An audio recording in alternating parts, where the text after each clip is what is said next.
बहादुरपुर थाना क्षेत्र के डरहार गांव में लगातार हो रही डकैती और चोरी की घटनाओं की सुध लेने के लिए पहुंचे स्थानीय विधायक सह मंत्री मदन सहनी।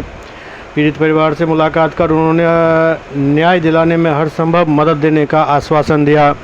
दरअसल बहादुरपुर थाना क्षेत्र के डरहार गोविंदपुर में अभी एक नया ट्रेंड चल पड़ा है।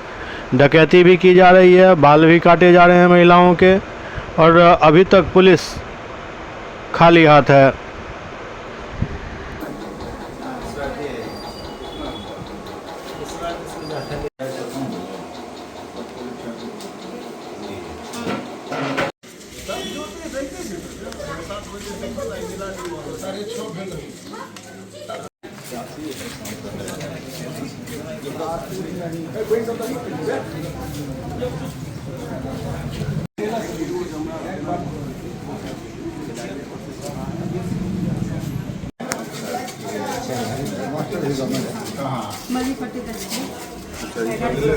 मंत्री जी, बहादुरपुर थाना क्षेत्र के डरहर गांव में आप यहां आए थे।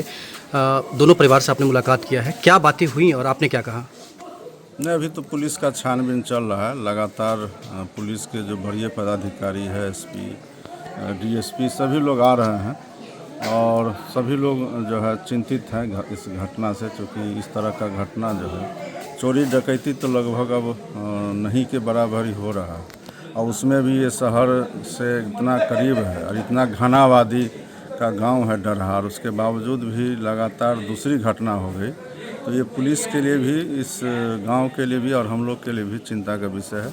लेकिन हम लोग को भरोसा है पुलिस जिस तत्परता से लगी हुई है उसका उद्भेदन हो जाएगा, और हम लोग भी इसमें जो है लगातार पुलिस से संपर्क में है, दबाव बना रहे हैं। ज़रूर इसका रिजल्ट आएगा। आपने पुलिस कप्तान से भी बात किया, आपने परिवार के लोगों से भी बात किया, आखिरकार क्या लग रहा है? क्या असल में कोई ऐसा क्लू नहीं मिल रहा है, और सीसीटीवी का भी इस इलाका में बहुत अभाव है, और कोई जो है सो सुराग उसने छोड़ा नहीं है, ना ही कोई चेहरा से पहचान में आया है। इसलिए कठिनाई हो रही है, लेकिन फिर भी हम लोग को भरोसा है जिस तत्परता से पुलिस लगी हुई है ज़रूर किसी न किसी तह तक पहुँचेगी। Thank you.